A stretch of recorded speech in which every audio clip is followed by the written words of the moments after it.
Welcome to Stanford Legal, where we look at the cases, questions, conflicts, and legal stories that affect us all every day. I'm Pam Carlin, along with Joe Bankman. Hi, Joe. Hi, Pam. Pam, you spent some time in the Justice Department under the Obama administration. You have some experience in a big bureaucracy dealing with career people and appointees. Yes, so at the Department of Justice, there are career lawyers who are hired in a nonpartisan civil service basis. And then there are what are called the politicals, which is, I was shocked by how thin a superstructure of political control there is over a very large bureaucracy. So, for example, I was in the Civil Rights Division, and there are about 600 employees in the Civil Rights Division, of whom maybe a dozen are what are called political appointees.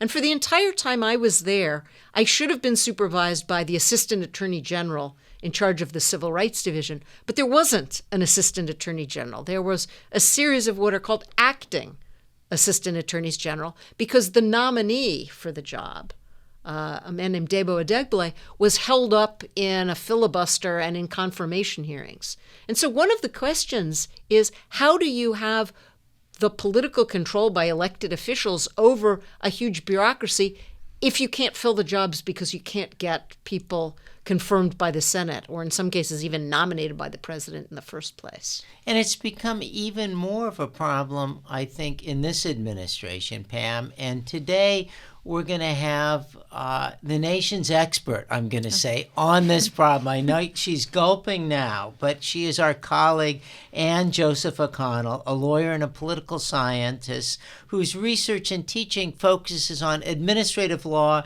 and federal bureaucracy.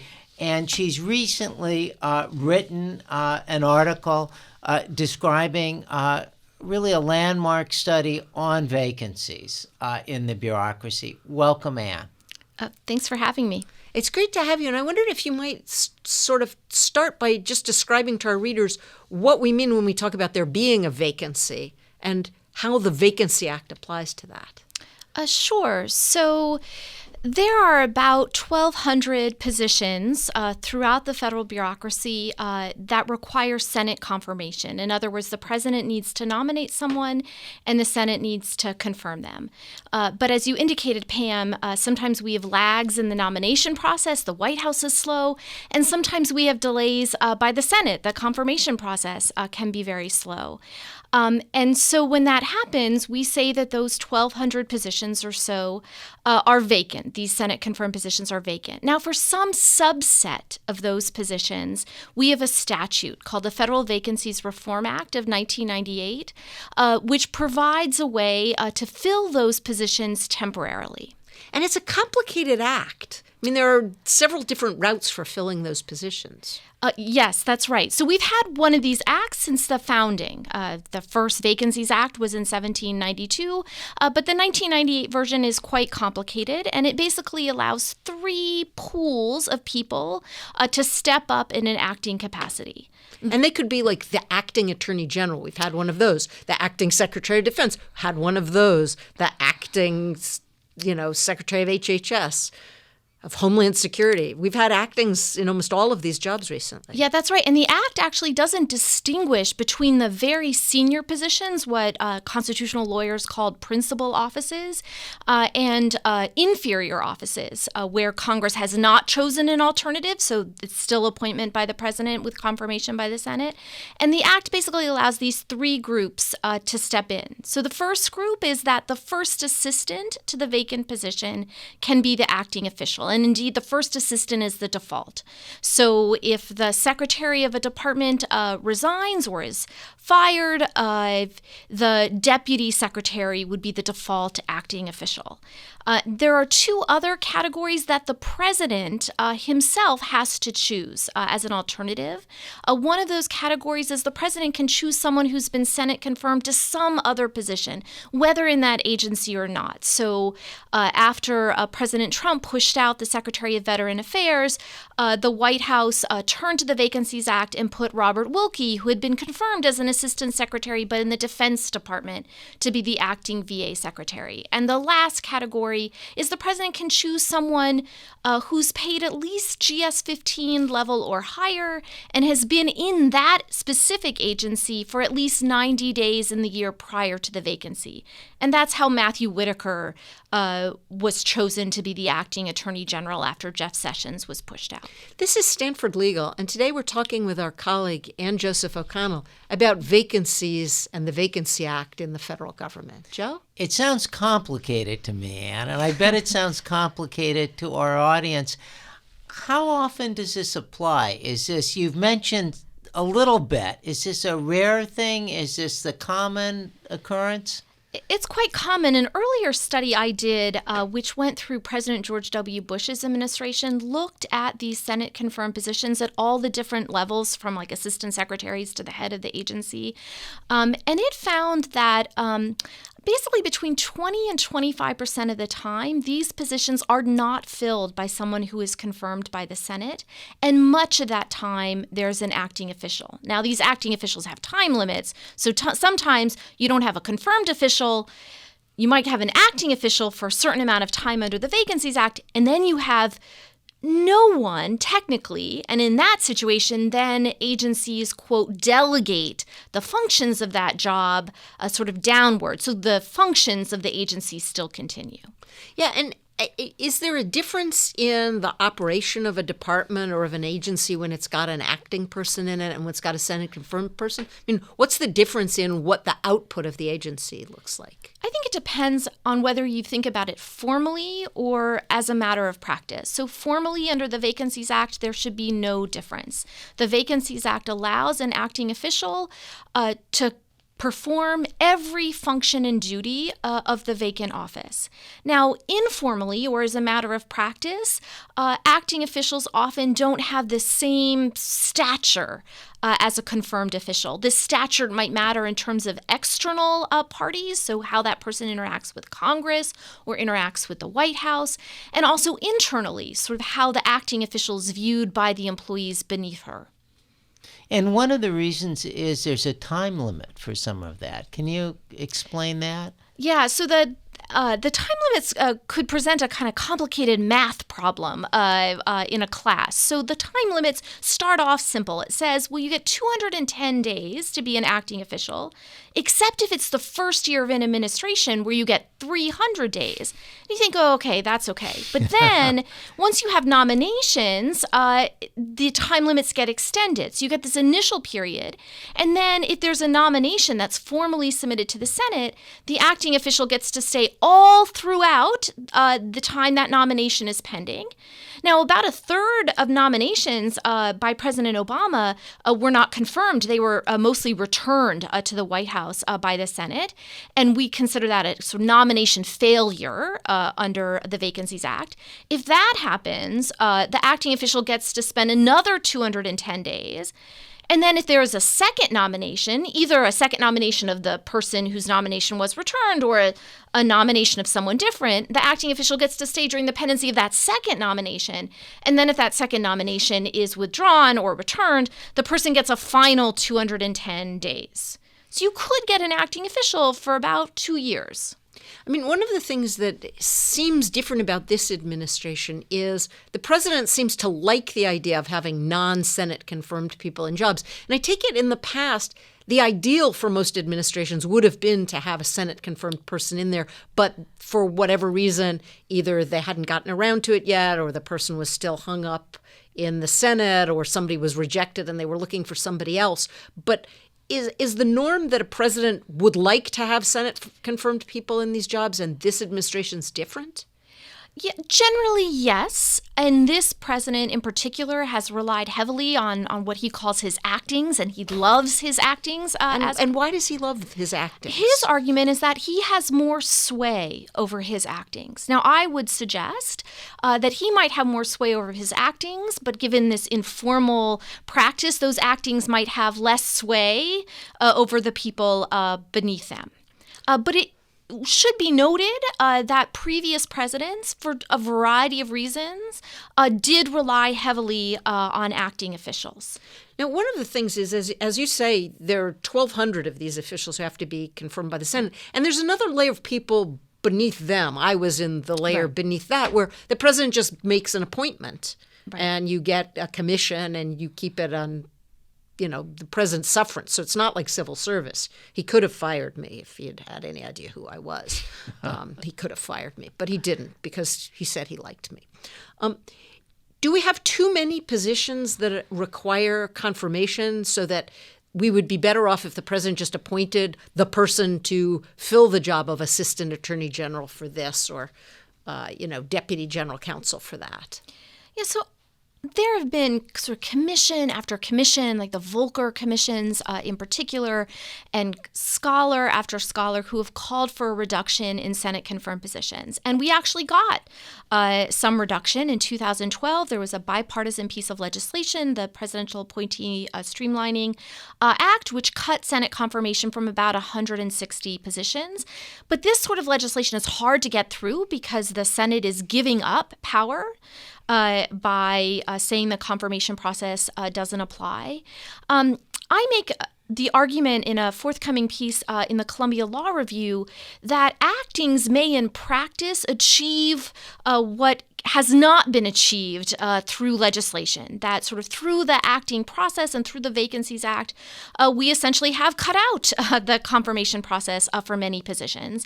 And maybe we should be less troubled by actings because of that. Now, I think there's a large distinction between sort of lower level Senate confirmed jobs, say assistant secretaries, assistant administrators, and the very top positions. And we have seen in this administration, so in a study I did of cabinet secretaries through this half-year mark of President Trump's third year, if you compare sort of acting cabinet secretaries to previous administrations, over 10% of the days that have been served either by confirmed or acting secretaries have been served by acting secretaries under this president, whereas that number is far lower in the preceding administration, right? So it's about 3% under President Obama and under 2% for President George W. It seems Bush. especially odd here because he's had a Senate that's his own party, so he doesn't really have to worry that as a partisan matter, the other side is going to simply refuse to confirm his nominees. That's right. And in fact, there was a recent hearing regarding vacancies in the Department of Homeland Security. And some of the Republican members of the committee said, well, we've seen a lot of vacancies in the Department of Homeland Security before. And the Democrat members said, well, it's different if you look to the final years of President Obama because he faced a Senate not controlled by his party.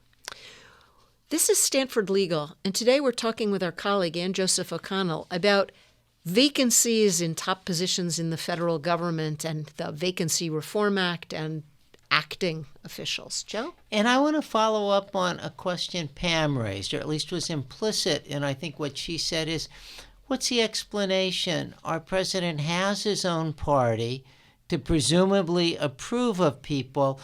Is he nominating different people? Have politics changed in the last 2 years to make these confirmations harder? So I don't know about the last 2 years.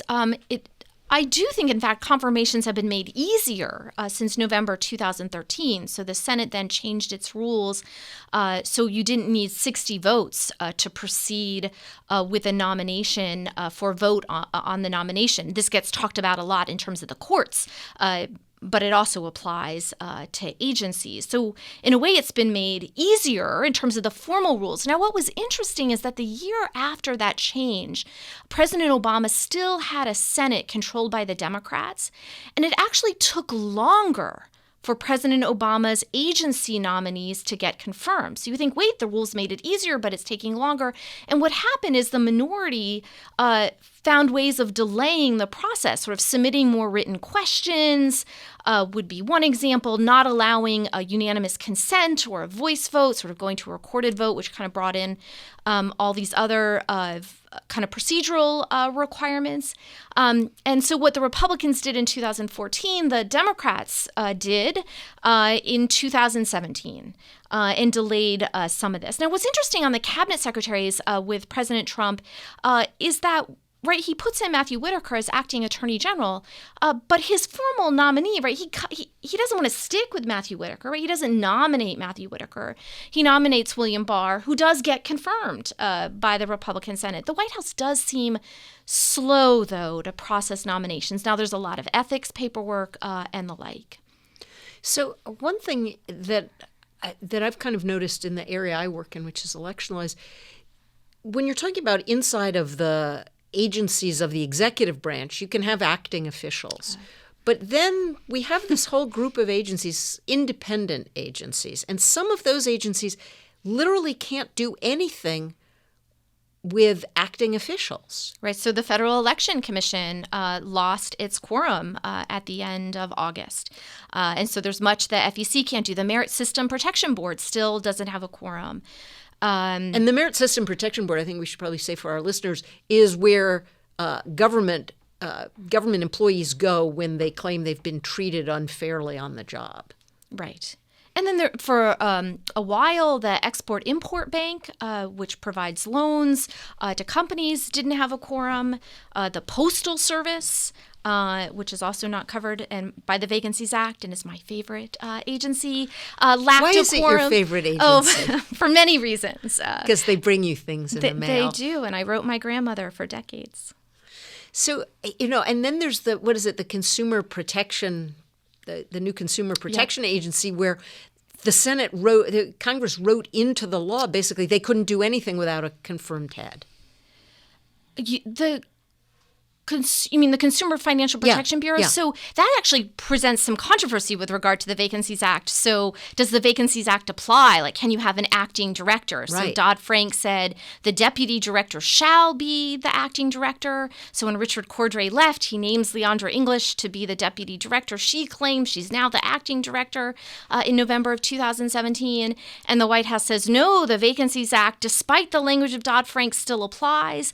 And President Trump puts in a Senate confirmed official from somewhere else, that being Mick Mulvaney, to being the acting director. How many jobs does Mick Mulvaney have right now? Right now, he just has 2. So one of the things I'm guessing our audience is thinking is, are these lawyers crazy or is our government crazy? It's so complicated, but my guess is some of these questions just come up naturally because you write a law and you don't anticipate something. And some come up because we've got kind of partisan polarization. Yeah, I don't know how to explain. You've had this statute since 1998, and I started working on my projects at the end of the Obama administration because there were these vast vacancies. And there was a little discussion about open legal questions, but it was this administration which really generated a lot of legal questions. And so why is that? Is it polarization? Is it this administration sort of pushing the envelope? Is it President Trump's kind of penchant from The Apprentice of firing people, and that's kind of created its own kind of related Vacancies Act quandaries? Well, we'll be back with more from our guest, Ann Joseph O'Connell, talking about the Vacancies Act and the federal government next on Stanford Legal here on Sirius XM Insight 121. Welcome back to Stanford Legal, where we look at the cases, questions, conflicts, and legal stories that affect us all every day. I'm Pam Carlin, along with Joe Bankman. Joe? Hi, Pam. And we're back with our guest, Ann Joseph O'Connell, and we're talking about the Vacancies Act. And you walked us through the complexity of the act. Take us through the saga recently of DHS and the Vacancies Act.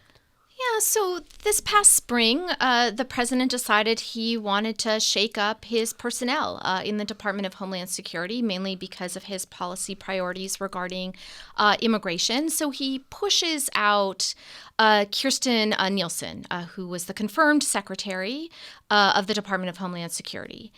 And she was the second. And she was the second one because John Kelly moved from being Secretary of Homeland Security to being Chief of Staff. And, of course, he's no longer Chief of Staff. And Mick Mulvaney, one of his 2 roles is he is acting Chief of Staff. But so pushes out Kirstjen Nielsen, and in a tweet says, well, my good man, Kevin McAlean is going to be the acting secretary. And I see this come over my Twitter feed, and I think, no, actually, the Vacancies Act doesn't apply immediately if you have a confirmed deputy or undersecretary for management at DHS. And there was a confirmed undersecretary for management, So that's Claire another Grady. Senate confirmed person. Another Senate confirmed person. So I tweet, me and George Conway tweet at the same time. No, you can't do that. There's Claire Grady. It's my most liked and retweeted a tweet on Twitter, thousands. It was crazy because it turns out that Congress in 2016 said, you can't use the Vacancies Act in this context. So what does President Trump do? And I didn't want to spell this out in my tweet, is that he has to also push out Claire Grady. So once she's gone, there's no confirmed deputy secretary, and now there's no confirmed undersecretary. So he can get kind of his pick, Kevin McAlean, who has been confirmed to head up Customs and Border Patrol. So he is now acting secretary.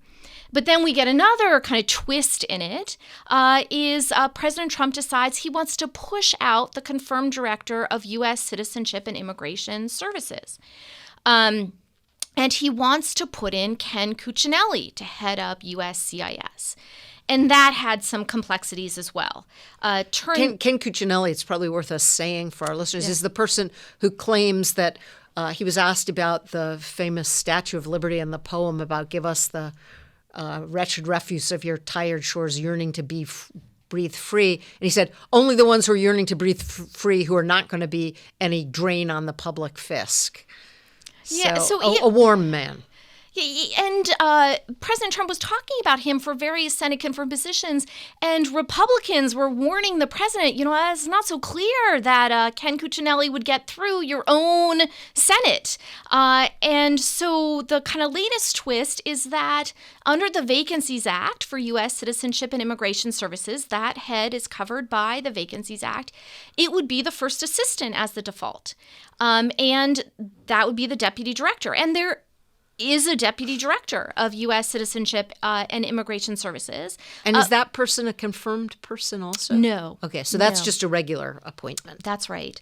And so what the administration did is the acting Secretary of Homeland Security, Kevin McAlean, created a new position called not the Deputy Director of USCIS, but the Principal Deputy Director of USCIS, and then put Ken Cuccinelli in this new position and argued that this position was the new first assistant position, and hence Cuccinelli was now the default acting official. And that's how he is serving, though a lawsuit has just been filed. It reminds me a little of those old stories about royalty hundreds of years ago, that somebody was vying to be next in line for to be king, but they had to have kind of the right line, and maybe you had to get rid of some people and slaughter some people over here, and then come up with a rationale to get them in the proper place to take their appointed position. So there's actually somebody who is still the deputy, That's and right. then this Ken Cuccinelli was kind of shoved in on top of them. That's right. Ostensibly in some kind of organizational chart. Right, and that raises some statutory and constitutional issues. So one of the issues under the Vacancies Act is whether you can name a first assistant after the vacancy. The Office of Legal Counsel says you can. We don't have any court decisions yet on it, so that's one of the issues. A second issue is even if you could name a first assistant after the vacancy, which is where I think I am actually, because the language says the first assistant to the office, not to the officer. Can you actually create a new first assistant position after the vacancy? And that seems at least contrary to the spirit of the Vacancies Act, if not to the Act itself. This is Stanford Legal, and today we're talking about vacancies, the Vacancy Act, and acting officials with our colleague Ann Joseph O'Connell. And I want to ask you a question about the lawsuit that's challenging Ken Cuccinelli, which is the claim in the lawsuit, I take it, is that the things he's doing are invalid because he doesn't have the authority to do them. How do those kinds of lawsuits get adjudicated? Right. So under the 1998 Vacancies Act, Congress actually strengthened the penalty for someone serving in violation. There was a lot of controversy between 1988, that was the last version of the act, and 1998, where we had acting officials serving kind of in flagrant disregard. But what the 98 Act did, it said that actions for most of these officials who were serving improperly would have no legal effect, which is a pretty harsh penalty. But in order to get that no legal effect, you have to sue. Now, there have been some successful lawsuits on this regard, but very, very few. Yeah, because it's a kind of draconian penalty. It means essentially that CIS can't do anything if he's the... Well, it actually turns out he can't make any decisions. He couldn't make any decisions, but Kevin McAleon could make decisions. Or if you made the deputy director, who was there at the time of the vacancy, the acting director, he could make requisite. And was that decisions. also a political appointee, the deputy director, or is that a career position? You know, I'm not sure about that. Because I guess that would matter to whether the president could actually force the person out. Because if it's a civil servant, he's kind of hemmed in a very different way. Yeah, that's right. So I want to take us back to something broad toward the end, which is, how about the confirmation process itself? I know it's been made a little easier, but then there was some game playing. It got harder again. Yeah. Is it too hard? What's it like to get confirmed? You have to balance, right? These people are serving in incredibly important positions in the federal government, and they wield incredible power. And they're not elected, right? They're being nominated by someone who is elected and confirmed by people who are elected. And so, of course, you want them to be vetted, right? You want to make sure that their finances are in order and other things are in order before they get confirmed, right? So I don't favor just letting sort of anyone into these incredibly important positions. On the other hand, I think there's some simplifications that can be made. Every Senate committee sort of has different requirements for the nominees that fall under their purview. And so you could have different paperwork depending kind of on which committee. So I heard a story. I was part of a working group years ago at the Brookings Institution run by E.J. Dionne and Bill Galston, which produced a big report about what could we change about the confirmation process. There's a story about this couple in the Obama administration. Both had been nominated to Senate confirmed jobs. They filed their taxes jointly, and one kind of got through very quickly, and the other was held up for months. So some of it is paperwork, and is a major factor, I think, in slowing down some of these confirmations. And Pam, you served, although not needing confirmation, but I remember the process you went. I had to fill out a lot of forms. I had to go through a background check. So it's not that you don't get vetted for non-confirmation processes. You just get vetted a different way. So you fill out immense numbers of forms.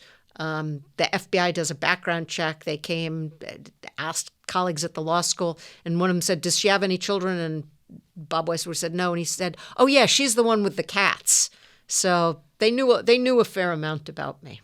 Well, we've been talking with Ann Joseph O'Connell about the Vacancies Act, a part of the federal law that nobody in our audience might have thought about very hard until now, but really governs whether or not we're going to have people running our federal bureaucracy and who they are. So thanks so much, Ann Joseph O'Connell, for joining us on Stanford Legal here on Sirius XM Insight 121.